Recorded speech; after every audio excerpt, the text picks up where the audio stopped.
Hello, everybody. Thank you for joining us today. We unfortunately had a few scheduling conflicts, so we are not going to have all our fabulous marketing managers on, but that's okay because we have one of the best, Mr. Steve Jones, and of course, our MC, Mr. Tom Berkler. If you have any questions for these gentlemen during the presentation, you can enter them into the chat or Q&A panels, or use the raise your hand tool, and I will modify your controls so you can unmute your line and ask it live.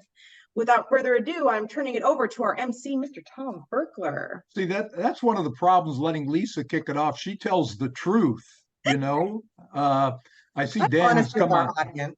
I see Dan has come on, so we're okay. I would have made excuses like, the people weren't here because they got in a bad automobile accident or something like that. And of course, Lisa says, no, they're just goofing off like they usually do.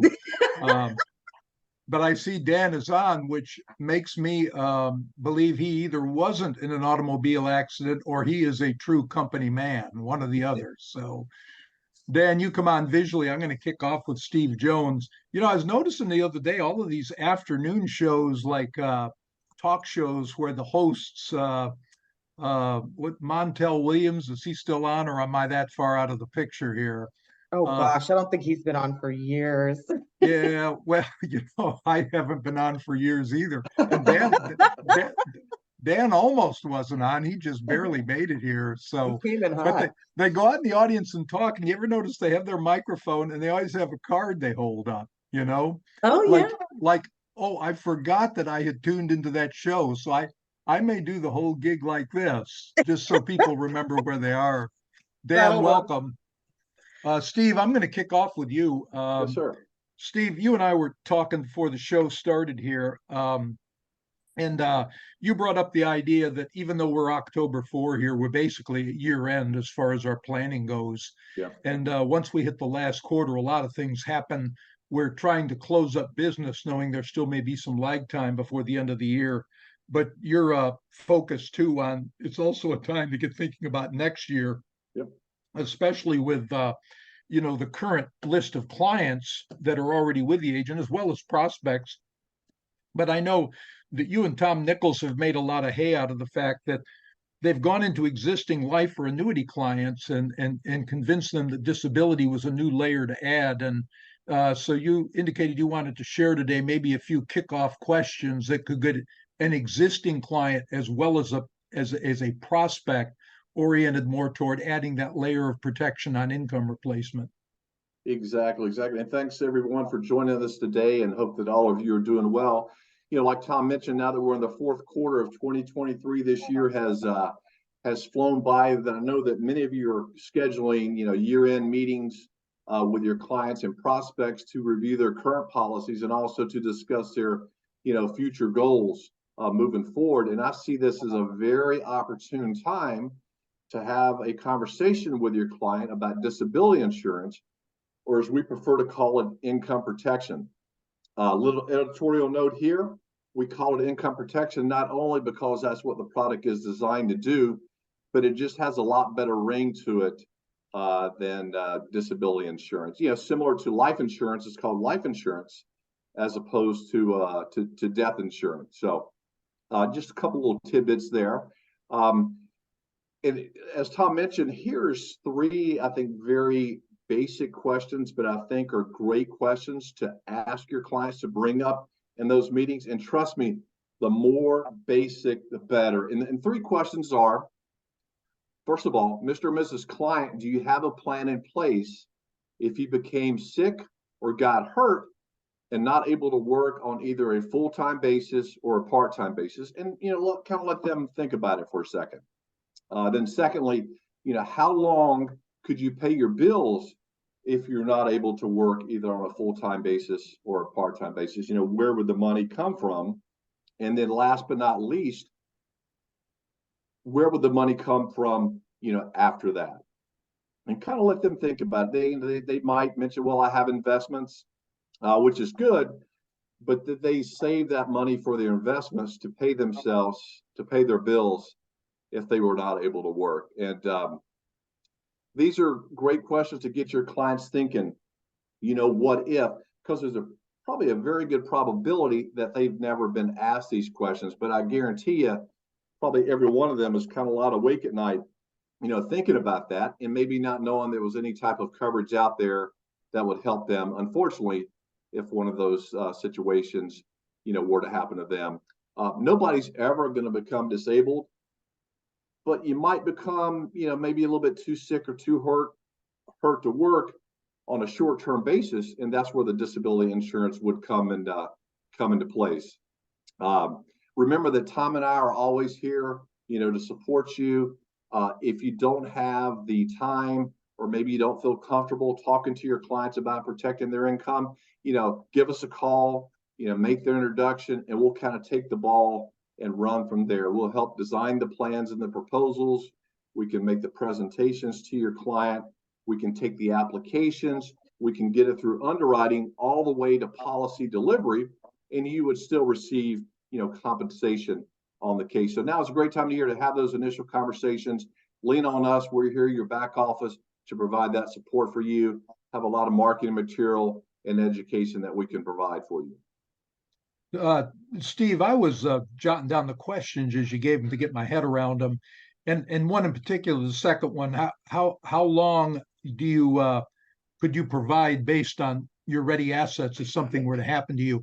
And I know the rule of thumb that's out there, and this is the one my wife Susan's always comfortable with, the idea that if something happens, you can survive for 90 days, 3 months. Mm-hmm. But if you stop and think what your expenses are a month times 3, that's a lot of dough without getting into your concern on question number 3 is, what do you dip into that you don't want to dip into? So for people to kind of, be flip and say, well, I'm going to have a fund for a period of time, that's a lot more costly and difficult to accumulate than you think. Yeah. And even if income replacement insurance pays for part of it, that greatly minimizes that nest egg you're building. What's your thinking on that? Does that ever come up? No, exactly. We work with a lot of financial advisors that have the investments of their clients, right? And if they start tapping into that investment, that's not only going to affect the client, but it's also going to affect the advisor because they're taking money out of their investments. And at the end of the day, did they really save for retirement to pay themselves for, 3 months, 6 months, 9 months, even longer if they couldn't work? That's in, I guess in some way you're kind of like self-insuring. Well, let the insurance company, kind of handle that risk for you. Yeah, and I'm thinking of, the presentations you and Tom have done on a biweekly basis here.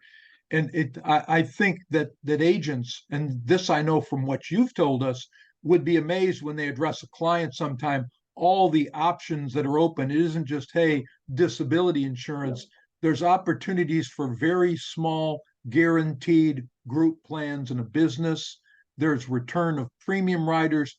It's a whole new market out there from, say, 10 or 15 years ago.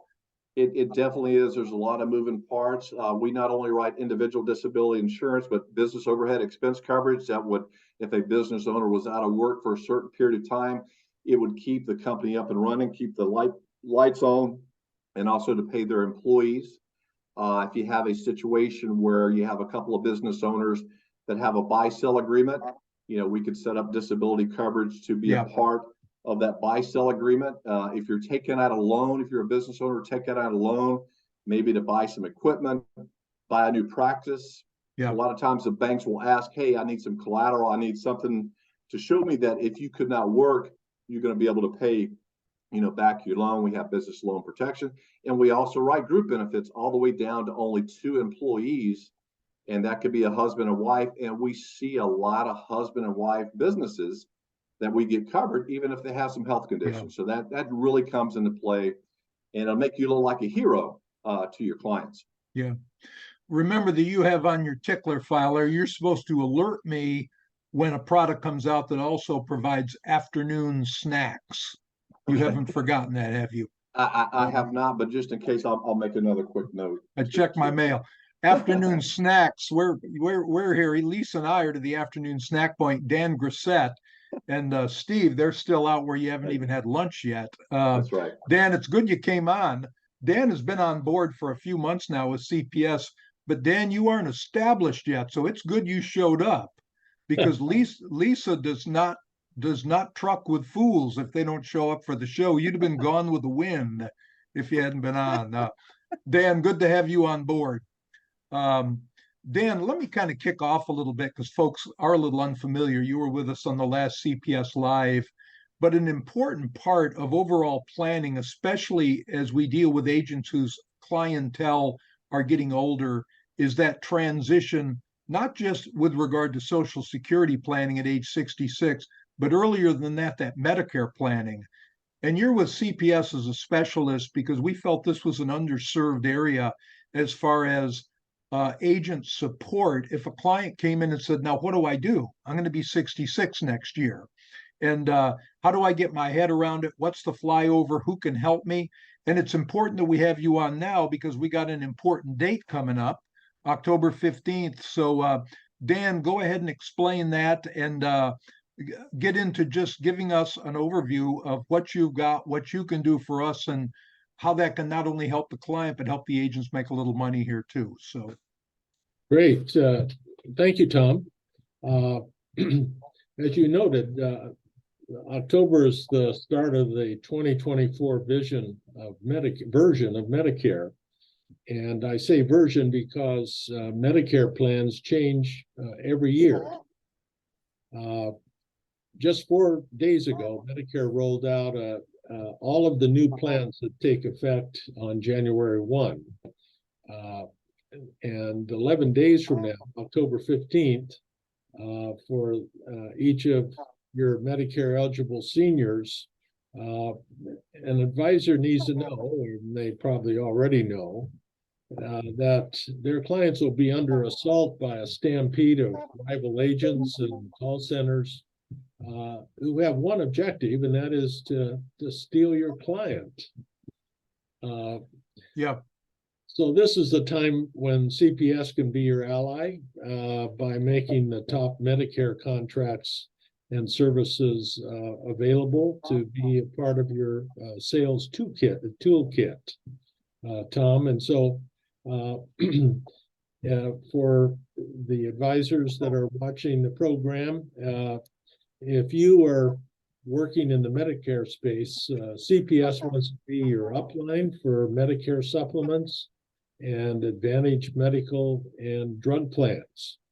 All of those contracts are top industry contracts and will readily be available to you if you choose CPS as your upline.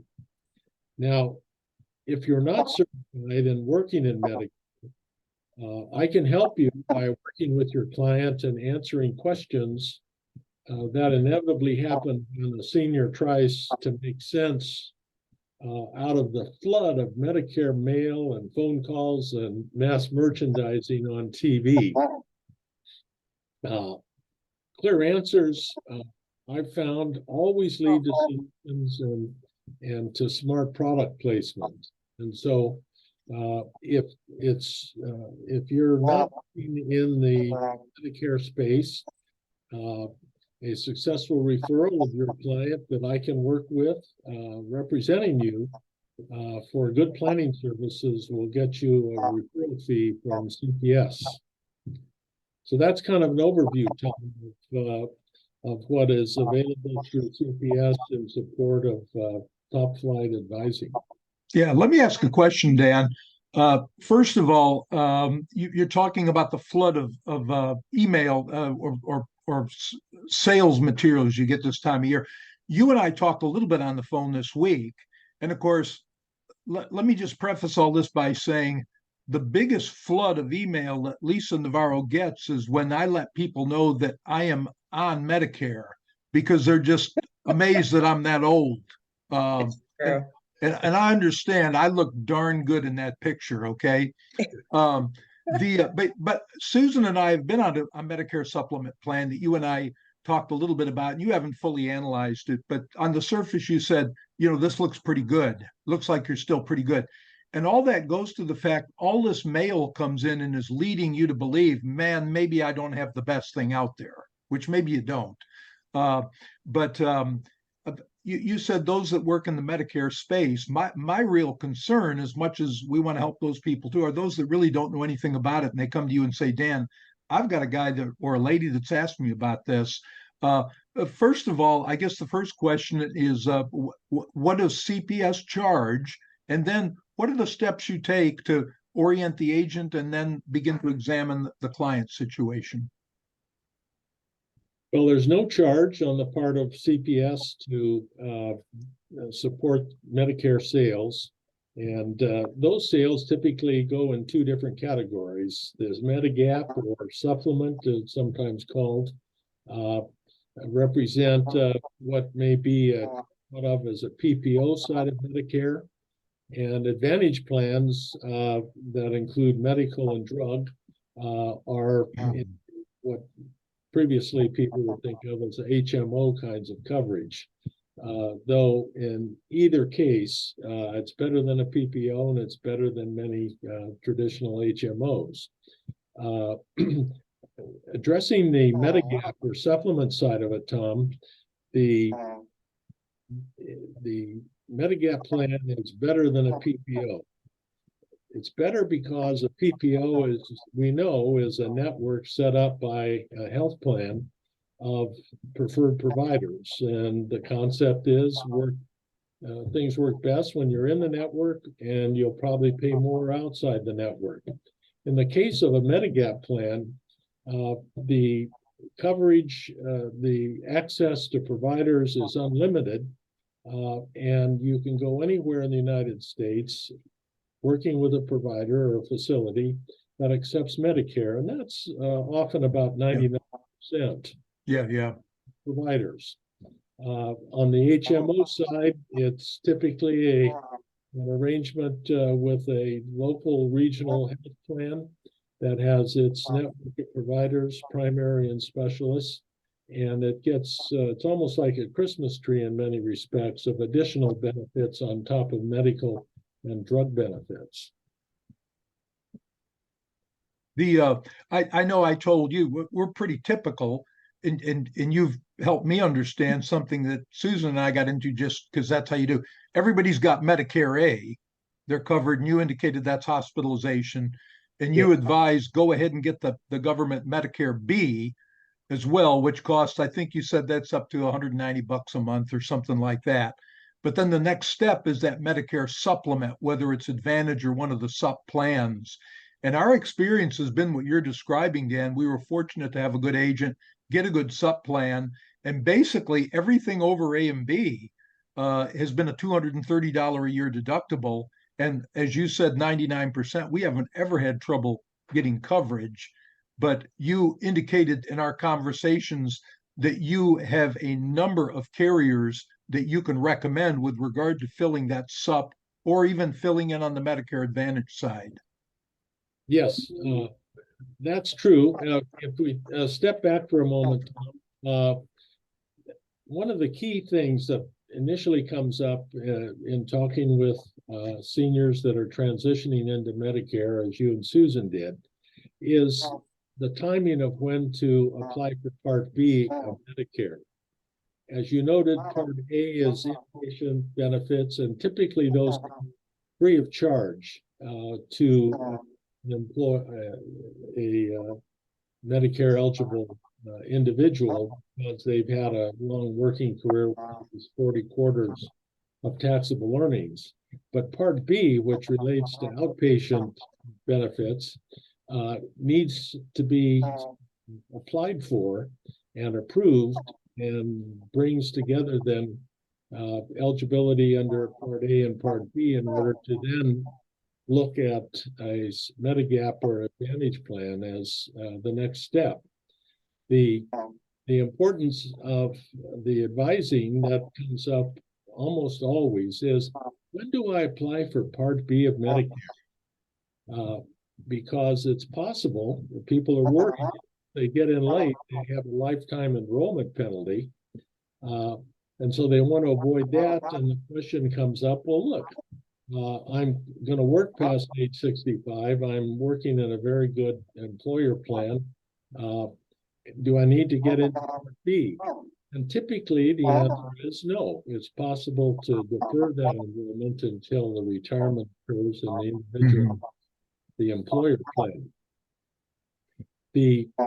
There's some additional analysis we often do is if that plan with the employer is costing that individual each month, or that plan has a high deductible, and it's often the case where it may be advantageous for that individual to roll out of the employer plan, enroll in B, pay the premium for Part B, and find, as you did, that they can get almost 100% plan for the cost of the Part B premium and that deductible of about $230. Yeah. So that creates important time to get good answers to someone who's looking at moving into Medicare. Yeah. Yeah. You've added the other layer there, Dan, and that is, what if somebody gets to age 66 and they still are covered under some employer plan? But this is all things you can help them sort out. I mean, I'm listening to you and I have a certain level of familiarity, and it can all get confusing real quickly. But all they have to do is call you, Dan, and you'll sort it out. And I'm assuming that you will talk to the client directly so that they don't have to turn around and repeat everything you've said. So no, that's the value proposition that CPS has for advisors that are not working in the Medicare space, and a successful referral will produce a referral fee paid by CPS to the advisor. yeah. And that's pretty standard. One of the things that we always promote is that we're willing with the agent to talk to not only the client, but their advisors. And Steve pushes that a lot too. As a matter of fact, a lot of our agents have clients. They say, we aren't going to do business with you unless we talk directly to Steve Jones. Steve, isn't that the case? Lisa, I didn't notice, Lisa, did you get Dan's contact information up there? I sure did, as well as Steve. So the enrollment, I've got it right, starts October 15th. What's the deadline, Dan? It's 53 days later, December 7th. Yeah, okay. So, but it's not too early to call if we think we have people that might benefit from it. So, no, this is a busy, if not frantic, time in terms of a part of the work that represents good service for the client is updating their coverage every year. And we like to get the information about the new medications or deleted medications. And so there's a fair amount of data work that goes into providing real personal service. But we find that contributes to an ongoing relationship and generating some goodwill with the client. I noticed, Dan, when you're kind of double-entered here on the screen, we've got a lady there who has given you her rapt attention. I don't think she's wavered 1 second there as you've spoken. So that's my assistant that makes me look like a hero. Yeah, well, get her on next time, because she just looks a lot better than you in general, Dan. So we've got enough unattractive people up on this screen. So no, give her. Wow. Steve, do you have any other thoughts, or Lisa, do we have any questions? No questions. If you guys would like to wrap it up with any closing thoughts. All right, no, none here. Take us out of here, Lisa. All right. Thanks for joining us, everybody. Have a good day. Thanks. Bye-bye. Thank you. Take care.